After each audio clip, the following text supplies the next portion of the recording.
here. We're going to move over to sports here for a second for a story that developed that was really near and dear to my heart as a diehard fan of the Minnesota Vikings and a fan of one quarterback, Kirk Cousins. He did an interview that was actually a few months back, but the transcript and now the clip from the interview had surfaced recently, I think from a local reporter, really kind of got the ball rolling on this as far as publishing some of the transcripts online and on Twitter. But as you can see, New York Post ran an article here, and he was on with Kyle Brandt from Good Morning Football.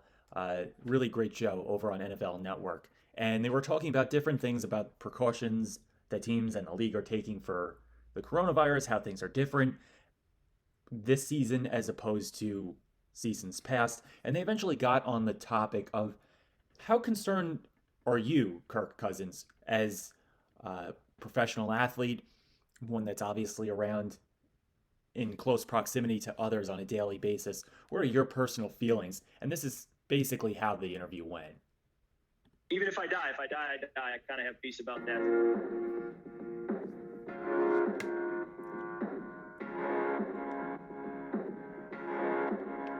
If I get it, I'm going to ride it out. I'm going to let nature do its course.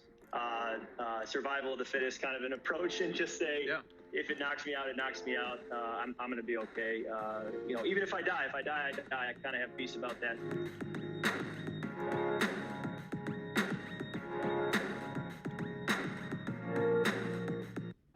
And there, we saw just a little bit of a soundbite from him. But those of you who are listening on the audio podcast, the real crux of the interview that had got him in hot water, which we'll find out in a second, is Kyle Brandt asked him on a scale of 1 to 10. If 1 is the person who says masks are stupid, you're all a bunch of lemmings, and 10 is I'm not leaving my master bedroom for the next 10 years, where do you land?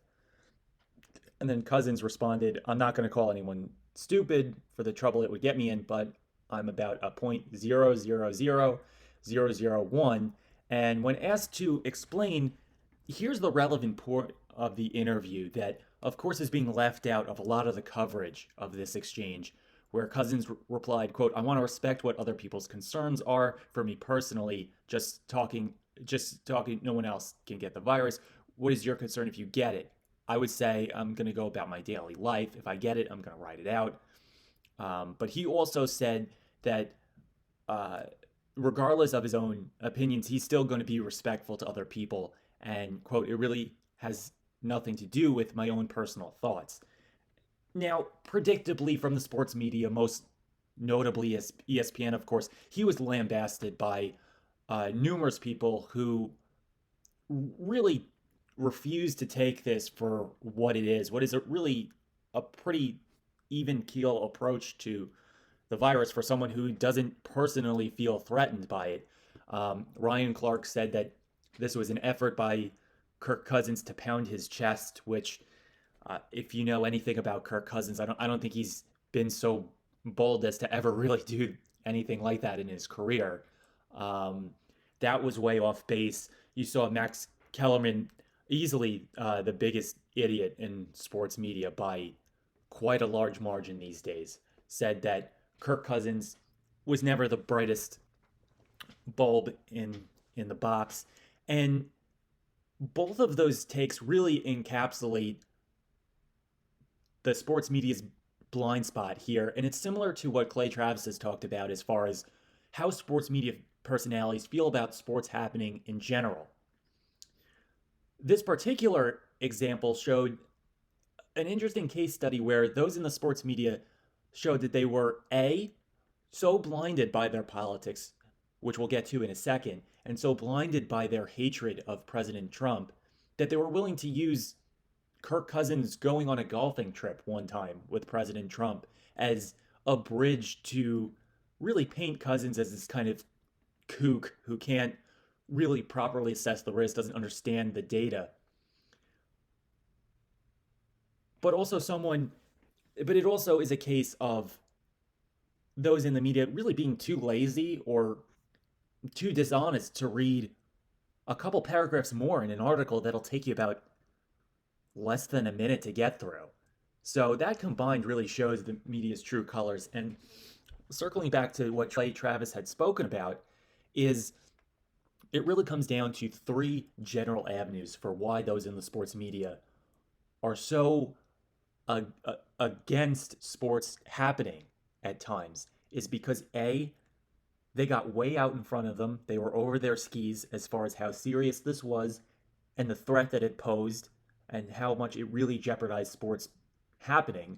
They pretty much called it quits on the season months ago, and now it's become logistically possible. So they don't want to admit that they're wrong. That's number one. Number two, having sports being canceled is confirmation that the virus is more serious than it actually is, but it's also a way to demonstrate and get on their soapbox in a way that blames this on President Trump.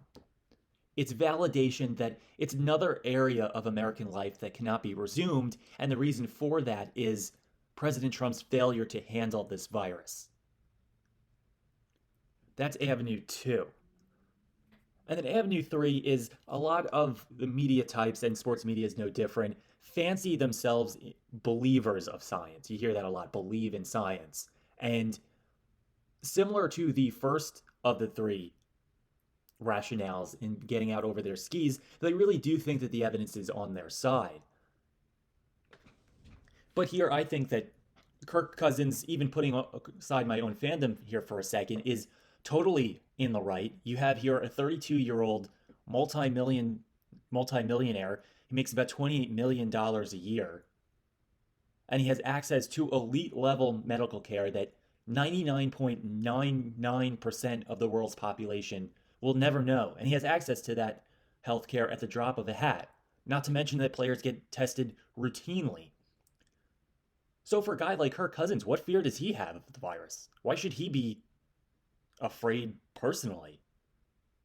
What's the worst case scenario for a guy in his position?